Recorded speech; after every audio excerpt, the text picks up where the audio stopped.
Entrevisto, neste momento, o ex-prefeito de Linhares, por 5 vezes, Guerino Zanon, e pré-candidato ao governo do Estado. O que motiva alguém deixar uma prefeitura, não vou dizer rica, mas próspera, para entrar num jogo pesado de governador do Estado? O senhor que já foi deputado estadual, né, e prefeito 5 vezes, é um político já experimentado, mas entrar para uma pré-candidatura ao governo é diferente. Jacques, primeiro, obrigado pela oportunidade de estar aqui conversando com você, com todos que nos acompanham. A motivação, ela sempre tem que existir em qualquer atividade que a gente se propõe a exercer. Quando saí de Rio Bananal para ir para o internato, eu tinha uma motivação, né? Estudar. Eu tinha plena certeza que através da educação eu poderia melhorar a minha qualidade de vida e poderia melhorar, contribuir para melhorar a qualidade de vida de muita gente. Então eu tinha uma motivação.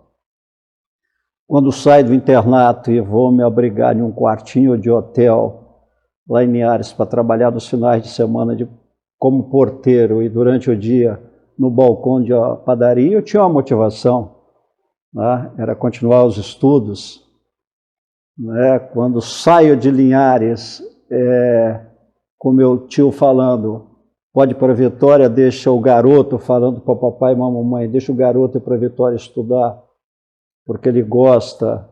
Eu vim para morar primeiro numa república, depois a saudosa Mirtes Belavillacqua me deu a oportunidade de morar na república lá da União dos Professores do Estado, em um quartinho lá. Eu tinha uma motivação, continuar os estudos.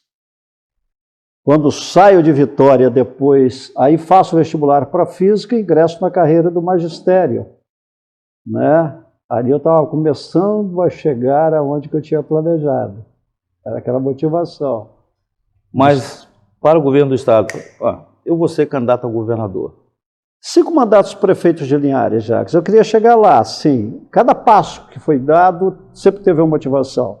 Quando eu saio da prefeitura, 31 de março, renuncio o mandato e me coloco à disposição de todos que moram no Estado do Espírito Santo como pré-candidato para disputar uma eleição a partir de 15 de agosto e para as ruas começar a pedir voto, que é quando o período eleitoral nos permite, né? A motivação é que eu posso dar grande contribuição, como demos em Linhares, para transformar aquela cidade numa cidade desejada por todos os capixabas. É possível através também, com união de forças, ouvindo sociedade civil, ouvindo as entidades, as igrejas, as direções das mais variadas classes sociais do nosso Estado. É possível a gente também tornar o Estado do Espírito Santo um Estado desejado por todos os brasileiros. Então, essa é a motivação. Fazer do Espírito Santo um Estado onde os nossos jovens têm oportunidades, têm muitas oportunidades, é fazer desse Estado, como eu disse, ser desejado por todos os brasileiros. E para isso a gente tem que se tornar merecedores. Me parece que o senhor conseguiu dobrar o PIB de Linhares, multiplicar por 2 vezes a receita que começou, não sei, acho que era 300 mil para 800, era isso? 800 Olha, milhões, 800 milhões, mil não. Nós começamos com a receita em 97, Jacques, de 37 milhões. 37 milhões. 37 milhões, e chegamos agora em 2022 com uma receita orçada de 807 milhões. Tá? E nós saímos de um PIB, vamos colocar, se contarmos 100 lá em 2000, e agora em 2021, mais de 50%. Para um PIB com 156% maior. Né? Então ninguém conseguiu isso no Estado do Espírito Santo, e poucas cidades do país conseguiram isso. Nem o Estado do Espírito Santo conseguiu um crescimento de PIB proporcional a esse volume.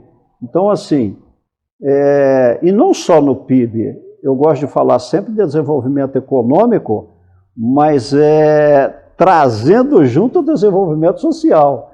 Senão não tem sentido você falar em desenvolvimento econômico. Linhares, posso falar assim com toda a sinceridade, Jacques, que nós conseguimos nesses 20 anos, tá, produzir aí 20 mil novos empregos. A gente sai de uma caixa de estoque, um estoque de 27 mil empregos para 45 mil empregos agora. Vamos pegar duas cidades que eu estava conversei muito esses dias aqui com os cachoeirenses, né? Cachoeira tem 40 mil habitantes maior que Linhares, a mais que Linhares. Nós estamos com 180, Cachoeira aqui 220, com 215, 220, não é isso? Mas com um PIB hoje que é 2 bilhões menor que Linhares, com um parque industrial que agrega 17% no PIB, enquanto Linhares está com um parque industrial que agrega 30% no PIB. Linhares, em 20 anos, cresceu 57% a sua população. Cachoeiro cresceu na ordem de 21%, menor que a média do estado. Então, assim, são essas coisas, né, que a gente... Citou Cachoeiro. Cachoeiro é um eixo que se expande para 500 mil habitantes ao seu Exatamente, 650, eu acredito. E que temos aí. De uns tempos para cá, digo, nas últimas 3 décadas, existe um complexo de inferioridade em relação a Linhares, o cachoeirense. Não. Mas é uma inveja positiva. Não, se bem que eu sempre falo, é bom ciúme, não é a ruim, pessoa fala, não. Linhares é outro mundo e tal, né? Aqui, nós estamos aqui assim, né? Não avançamos. Mas aí, né, cada um, o Linhares é o laboratório que você está levando debaixo do braço para mostrar, olha, eu consegui fazer Linhares próspero, município próspero. Então, eu posso fazer isso em todo o estado, não é mais ou menos isso? Exatamente, assim, mas vamos falar, quais eram as cidades, quando eu falei de Linhares desejado, Espírito Santo desejado, quais eram as cidades desejadas do interior do Espírito Santo? As duas cidades, era o quê? Cachoeiro de uma ponta e Colatina de outra. Colatina de outra, exatamente. Não é isso? Elas tinham, assim, em termos de qualidade de serviços, imbatíveis, né? Então, assim, Linhares... Tem que fazer um reequilíbrio. Tem que fazer um reequilíbrio, é importante você ter uma cachoeira... Como fazer um reequilíbrio como governador? Olha, o governo tem que ser o principal protagonista em todo esse processo de desenvolvimento regional, né? Então, o que Cachoeiro tem de melhor? Então, nós temos que sugar o que Cachoeiro tem de melhor para que ele possa gerar bons frutos, não só para os cachoeirenses, mas para toda uma região. O que a região espera de Cachoeiro, né? Se ela se preparou lá no passado, se tornou a minha vocação, isso. Qual é a minha vocação, né? Então, assim, serviços é uma vocação de Cachoeiro? Claro que é. Na área médica, sim, nós temos. Mas eu acho que tem uma proeminente, por surgir, emergente, que é o turismo. Nós temos aqui Roberto Carlos, nós temos aqui a questão do Rubem Braga, já foi Atenas Capixaba. Acho que essa vocação turística é pouca explorada. Eu estava vindo no caminho falando, o protagonismo de Cachoeiro com relação ao turismo cultural desapareceu. Ele precisa voltar a ser pujante. Não é isso? Isso é uma fonte tremenda de oportunidades. Ou seja, isso, tendo essa visão como governador, cria um reequilíbrio, sabendo essas vocações. Cria, e dá para se ampliar o parque industrial também de Cachoeiro, né?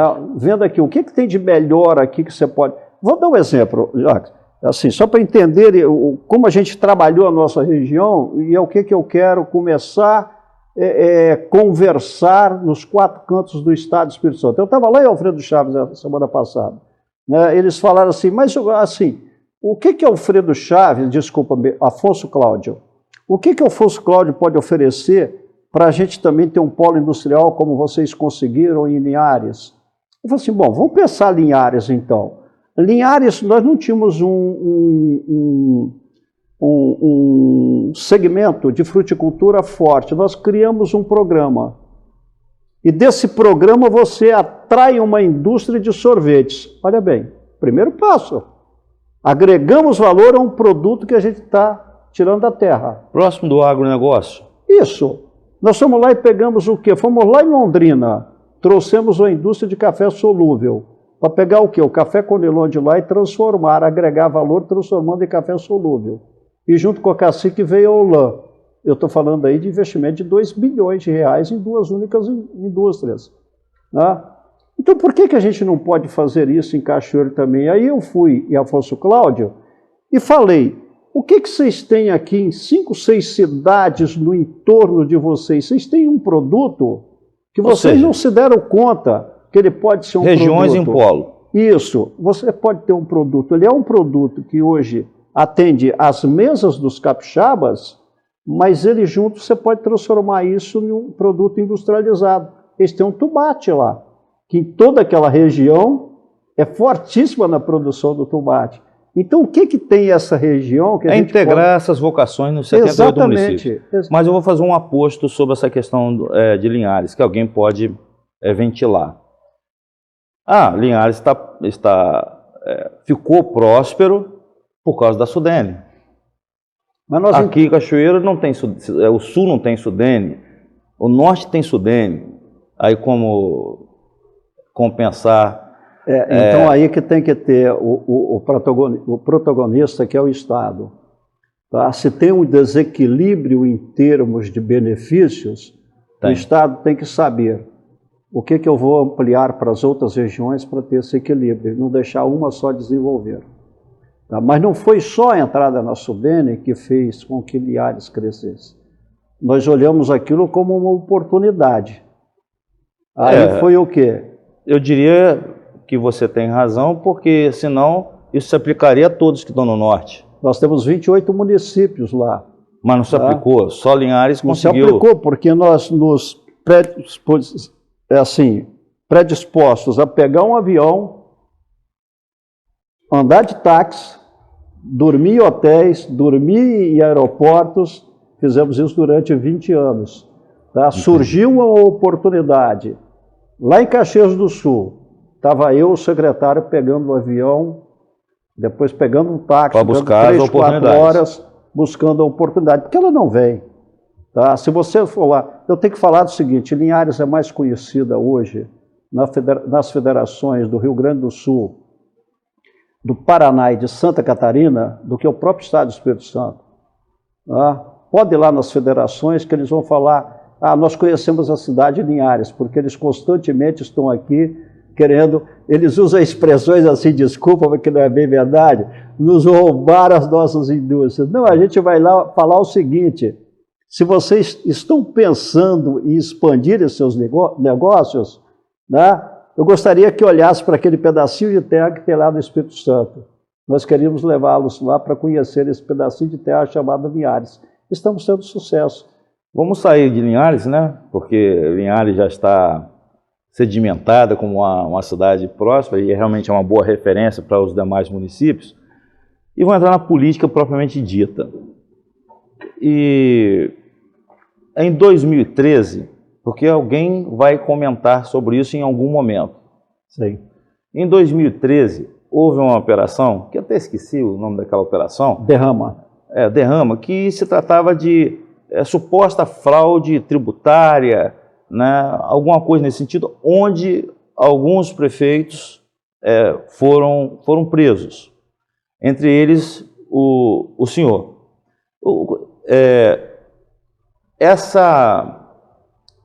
Esse registro, de algum modo, pesa na sua pré-candidatura, ou o senhor já espera que em algum momento isso vai ser mencionado e o senhor já tem a resposta na ponta da língua? Não, eu não preciso, assim, sinceramente, ter uma resposta na ponta da língua. É claro que isso me causa muito mal, a mim causou e causa a minha família.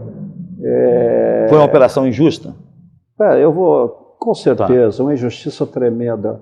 Mas, assim, causa muito mal a mim, a minha família, meus amigos, a todos aqueles que acreditam em mim, né? Causa muito mal. uma das maiores injustiças que eu posso falar que aconteceram nesse estado do Espírito Santo, e não foi só comigo, foram com mais 38 agentes públicos, vários prefeitos, e como você disse, fraude tributária, né? Ou seja, perdemos 50 dias de vida por estarmos cobrando sonegadores. Esse foi o grande crime que foi imputado naquele momento. Porque todos queriam fazer uma recuperação justamente tributária. Nós queríamos cobrar dos grandes devedores das prefeituras municipais. E quem são esses grandes devedores, ô Jacques? É só você pegar os históricos lá de trás. A Petrobras também é devedora. Os grandes devedores são essas mesmas empresas aí, essas 5 empresas campeãs do ex-presidente Lula, eram elas, né, que nós estávamos querendo cobrar. Aí vem a operação chamada Derrama, tá, e tira a vida de 50 agentes públicos, e depois vem o Ministério Público, graças a Deus, tá, tirando a responsabilidade, principalmente a minha já foi tirada, do Edson já foi tirada, e de tantos outros. Né? Então aquilo foi a maior injustiça que aconteceu nesse estado. Passou. Mas aquilo foi técnico ou foi político? Só foi político, não teve nada de técnico. Até hoje. Não foi nenhum erro técnico? Nenhum erro técnico. Foi uma premeditação política? Eu nunca vi alguém perder, quando eu falo perder vida, é porque foi detido. Mas deixa eu fazer uma observação, porque eu acompanho essas operações. Hoje teve uma, por exemplo, em Marataízes, né, mas é outra coisa. Quando uma operação ela vai em busca de alguém que roubou o cofre público, subtraiu, deu um prejuízo, mas me parece que não é o caso de subtração. Que os gestores públicos estavam querendo cobrar aquilo que é devido aos municípios. Ou seja... Deixa eu lhe dar um exemplo. Isso aconteceu em 2013. Em 2017, a Petrobras, própria Petrobras, chega lá na prefeitura e queremos pagar, tá, uma notificação de 10 milhões de reais. Era aquilo que a gente estava cobrando e que levou alguns técnicos acordados aí, não quero entrar no mérito, porque se não tenho prova, não acuso ninguém, levou alguns técnicos a fazer a denúncia e nos tirar 50 dias de vida. Então, assim, quem a gente estava cobrando, que deu motivo a essa operação... Depois foi reconhecido na frente. 4 anos foi lá e pagou espontaneamente aquilo que era devido. Mas eu estou querendo pontuar justamente isso, porque a maioria, 90% das operações, é contra corrupto. Deixa eu botar desse modo. Mas eu, vendo e acompanhei aquela operação como jornalista, não houve subtração, não houve a palavra corrupção, né? Assim, não houve o Guerino ou fulano de tal desviaram 20 milhões. Não, eles pegaram, entenderam que o sistema de cobrança não era adequado dentro dos olhos de não sei de quem. Mas é só para dizer o seguinte, essa operação não foi sobre corrupção. Não, nunca foi. Olha, falando nisso, eu tenho 17 anos e 3 meses como prefeito. Eu tenho 2 anos como presidente da Assembleia, que também é um cargo executivo. Eu tenho 3 anos como secretário de Estado, que também é um cargo executivo. E 4 anos como secretário de Planejamento. Ninguém nunca vai encontrar um processo meu, tá, cuja acusação pese que eu retirei alguma coisa de órgão público. Pode encontrar processo que teve um erro administrativo, um erro contábil. Num universo grande. Cometido por mim ou por algum auxiliar. Agora, de ter subtraído alguma coisa do órgão público que eu estava gerenciando em benefício próprio de terceiros, ninguém nunca vai encontrar isso, graças a Deus. O senhor não saiu apenas da prefeitura. O senhor deixou o MDB. Deixei o MDB. Quanto tempo estava no MDB? Olha, toda a minha história política, né, desde 95, quando assino a minha primeira filiação partidária... O que tem errado lá dentro? No MDB? No MDB. Não, olha... Porque não sobrou ninguém, então assim... Todo mundo saiu, tem algo errado. Vamos dizer, não é de errado. O que tem é que assumir uma nova direção numa comissão provisória, ditada por Brasília, Tá, que chegou aqui e falou assim, olha, quem quiser sair, que saia, porque nós já temos um acordo para as eleições de 2022. E esse acordo é com o atual governador. Né? Isso só afirma, já tem um acordo do MDB com o governador. A presidente estadual da provisória, que é a senadora Rose de Freitas, colocou claramente em todas as reuniões que eu tive com ela que eu não teria a vaga para disputar o governo. Ela disse? Disse, claro, dentro do MDB, que eu não teria a vaga porque ela tem um acordo com o governador Renato Casagrande. E como ela é a presidente estadual da comissão provisória, quem vai decidir nas convenções entre 20 de julho e 5 de agosto, não restou outra alternativa eu buscar um novo abrigo partidário. Perfeito. E eu fiz uma análise esses dias que o senhor tem sido muito crítico ao governo do Estado. E eu vejo na crítica,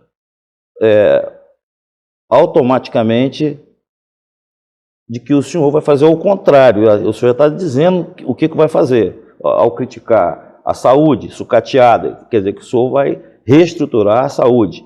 A segurança que é presente, mas está muito ausente. E assim vai. Estou correto nessa análise quando o senhor fala, olha, poupança.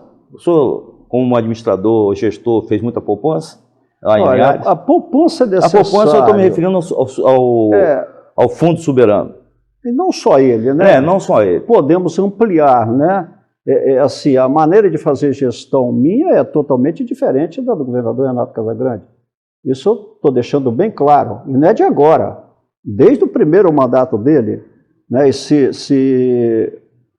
você e os nossos telespectadores assim, nos acompanham, entre 2011 e 2014, o governador era Renato Casagrande. Sim. E o governo dele não foi aprovado. Tanto que nas eleições de 2014, assim, falando português claro, ele levou uma surra. Não foi isso? Do ex-governador Paulo Artung. Só vou fazer uma observação curiosa. Né? Ele tinha uma aprovação de governo de 60%, mas perdeu a eleição. Mas olha bem... uma bolha? É uma bolha? Não. Eu tive sucesso numa eleição de 2008 contra um bom gestor. Sim. Que era Zé Carlos Elias. Zé Carlos Elias, que foi deputado também estadual. O Zé Carlos Elias era o prefeito e eu disputando contra ele. Eu tinha sido prefeito de 97 a 2004 e ele me sucedeu de 2005 a 2008. Em 2008 eu disputo contra ele.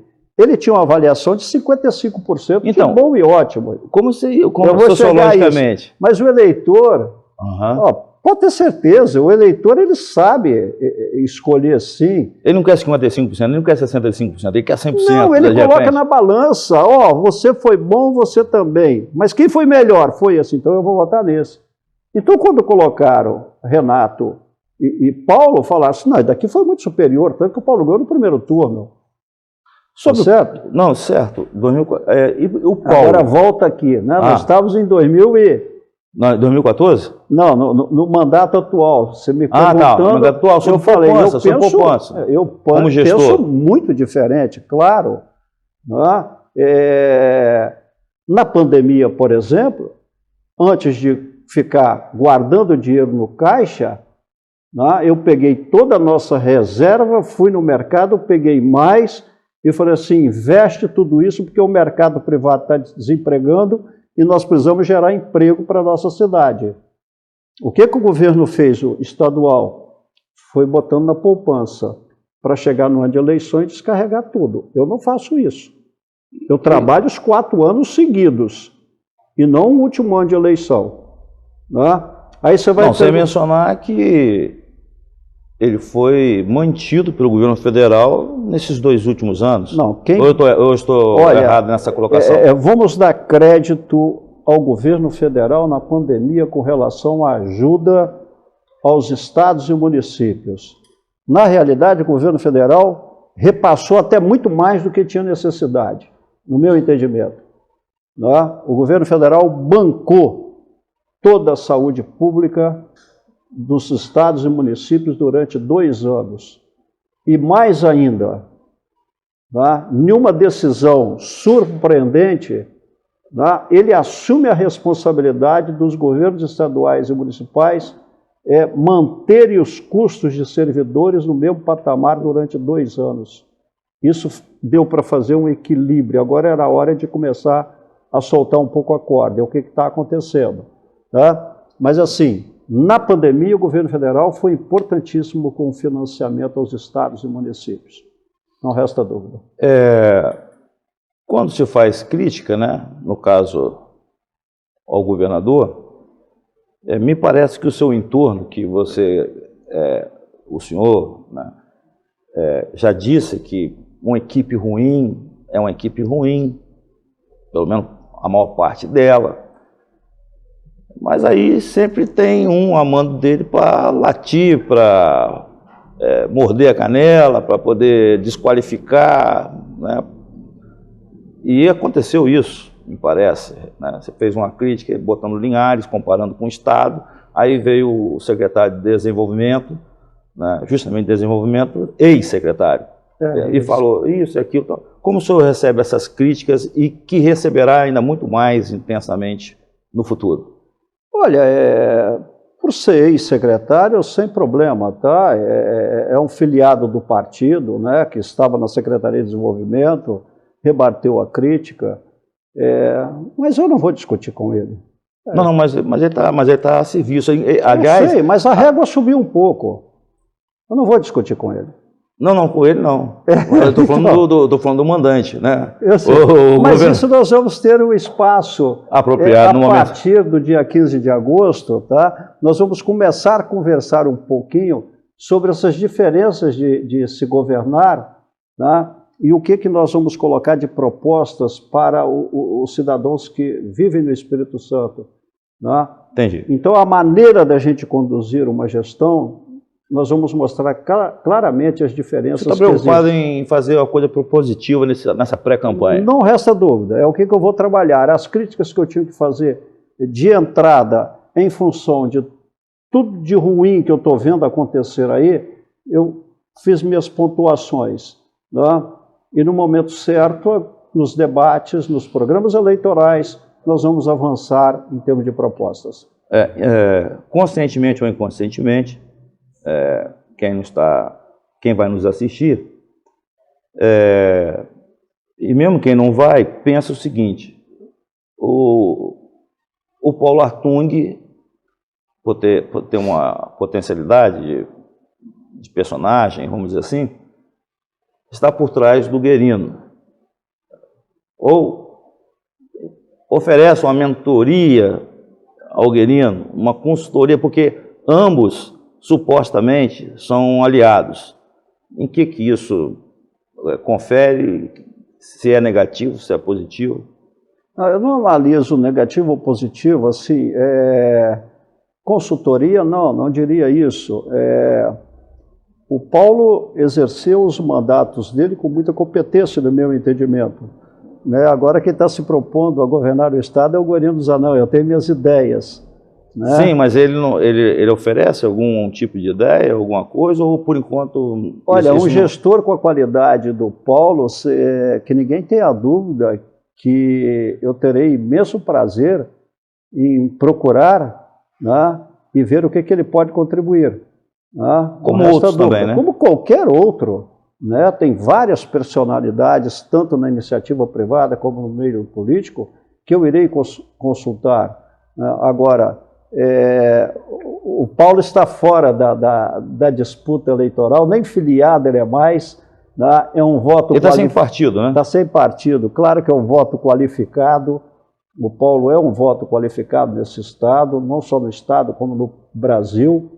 E eu não hesitarei, assim, em que ele me possa dar suas opiniões sobre o que pode se fazer para a gente avançar ainda mais nas políticas públicas no Estado do Espírito Santo. Né? Agora, o Paulo nunca interferiu na minha maneira de ser ou de conduzir a administração. Nada. Foi uma estratégia dizer, eu voto no Bolsonaro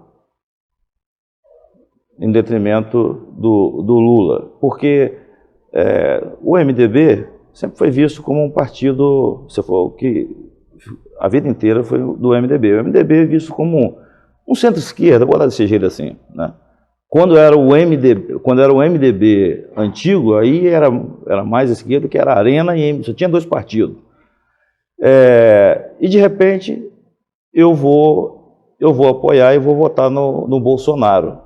Eu já vi a explicação, mas só pode repetir essa explicação por que Bolsonaro e não Lula?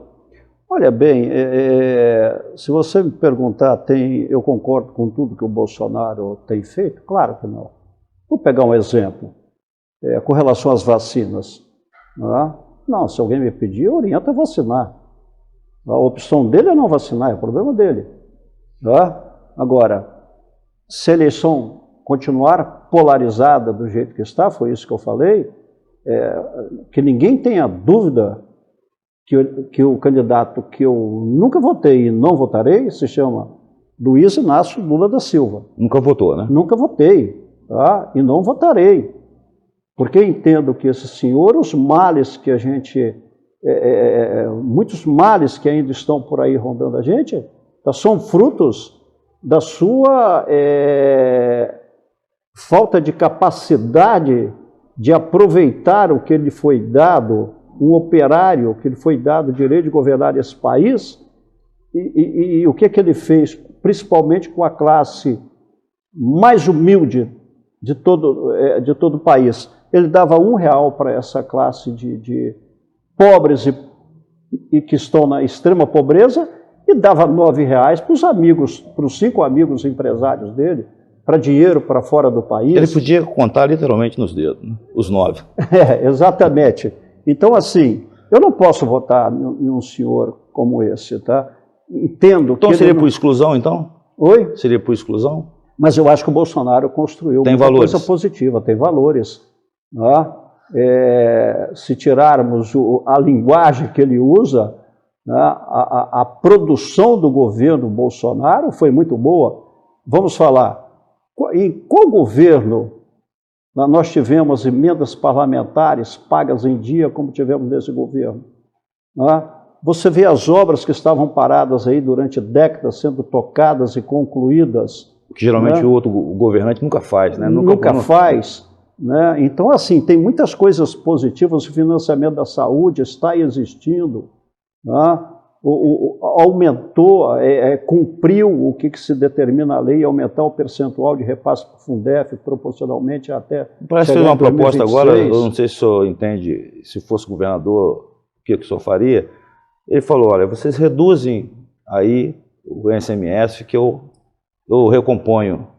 Olha bem, é outra coisa. Imagina o senhor governador, o que o senhor faria no caso? Não, se tem o presidente da República, através de uma lei que dá segurança aos gestores estaduais de provocar a redução, que eles terão o benefício em troca, tem que fazer de imediato. Para beneficiar o aponta. Principalmente aquele pobre que está comprando gás de cozinha, que hoje não tem condição de comprar. Não tinha nem que pensar. Nem que pensar. Não se tratando de óleo diesel e gás de cozinha, a gasolina eu até pensaria 2 vezes.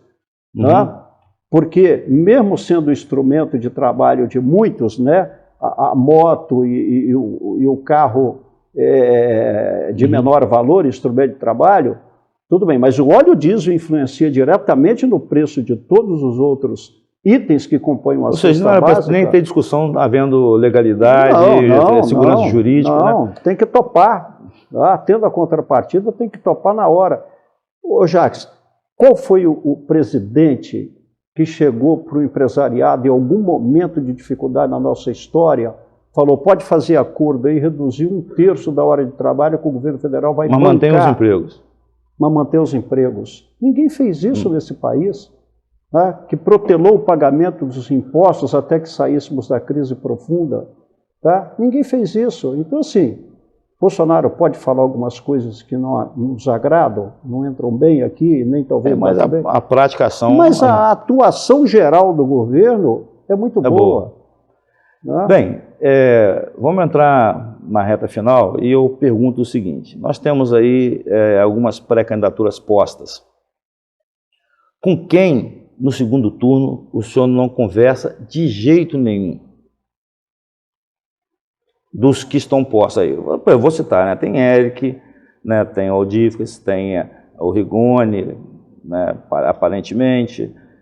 O Contarato vai desistir, eu acho, né? Para apoiar o governador. Tem o próprio governador, tem o Manato. O Manato. Aridelmo, o seu colega professor. Bem, com quem o senhor não conversa de jeito nenhum no segundo turno? Olha, vamos considerar que o Contarato já está fora da disputa por tudo que a gente ouve, não é isso? Sim. Fica o governador e mais os outros. Os outros. Eu só não converso com o governador, é claro, porque eu renunciei ao mandato da prefeitura por entender que a gente pode fazer diferente, muito melhor do que ele está fazendo na gestão do Estado. Então não tem sentido eu falar que tem acordo com o governador. Entendi. É o único que não tem conversa. Exatamente. Mas eu vou inverter agora. E se porventura ocorrer um acidente de percurso, o senhor conversaria com todos estando em uma posição contrária? De não chegar ao segundo turno? Eu não tenho nenhuma dúvida. Nós estamos não sei falando, se entendeu a pergunta, né? É inverso. Nós estamos falando de professor Aridelmo, estamos falando de Felipe, de Eric, de Manato, de Aldífas e de Guerino. Aquele que passar para o segundo turno terá o apoio dos outros 5. Eu não tenho dúvida. Perfeito. É isso que eu queria ouvir do lado avesso, né?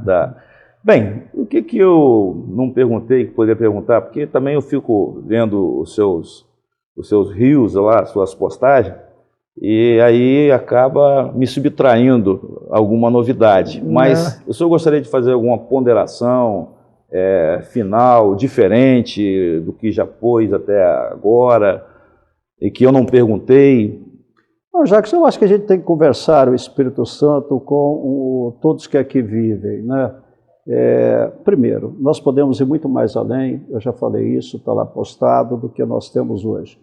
Precisamos trabalhar um amplo projeto, não é só o discurso de campanha, é a prática no exercício de um mandato. Um projeto onde o gestor, primeiro, goste das pessoas, goste de gente. Não é gostar de gente só na hora de pedir o voto, não. Tá? É na hora que está administrando também. E como é que você demonstra que você gosta de gente? Cuidando. Não é isso? Não tem até a música que fala, né, sobre isso? Então é cuidando como? Oferecendo serviços com qualidade.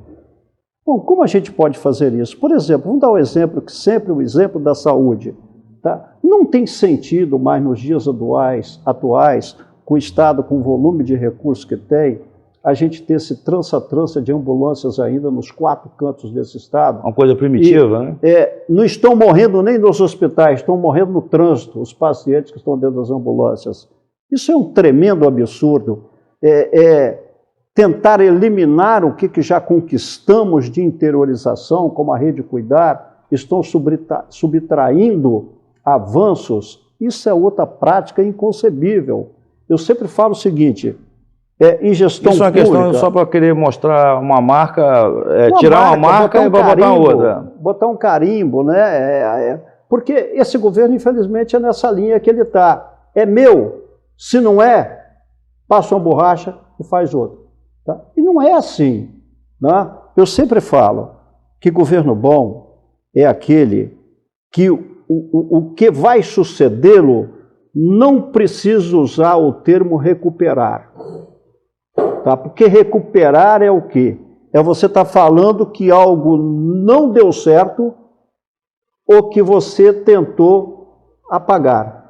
Tá? Então, o governo bom é aquele que o seu sucessor fala, nós vamos avançar e inovar. Não é isso? Então, é assim. Importar a suposta inteligência, no caso, está falando sobre saúde. O governador importou um secretário. Nós não importamos inteligência. Se tivéssemos importado... Eu falei suposta inteligência. Bem. Se tivéssemos importado inteligência, e nada contra isso. Inclusive, ele está com Covid, está se recuperando. Melhoras para ele, sinceramente. Aí é de coração. Tá? Não desejo para ninguém mal de saúde.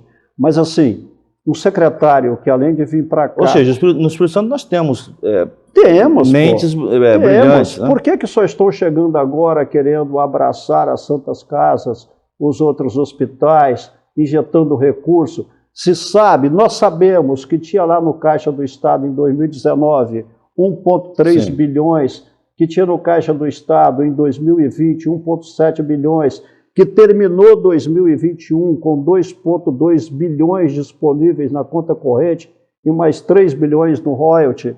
Então, para que deixar as pessoas sofrerem para chegar no último ano de eleição, ficar distribuindo convênios e recursos? Não. Você fala que gosta de gente, é cuidando dela desde o primeiro dia. Tá? E eu fui prefeito 5 vezes, é porque eu sempre usei isso como prática. Tá? Desde o primeiro dia até o último, com o mesmo tratamento, o mesmo respeito à sociedade. Aqueles que depositaram seus votos nas urnas me elegendo, mas não só eles, mas como um todo da sociedade. E é assim que a gente quer governar. Eu agradeço pela entrevista, até uma próxima oportunidade. Foi apenas uma apresentação. Obrigado. Né? Tá bom? Eu agradeço. Obrigado.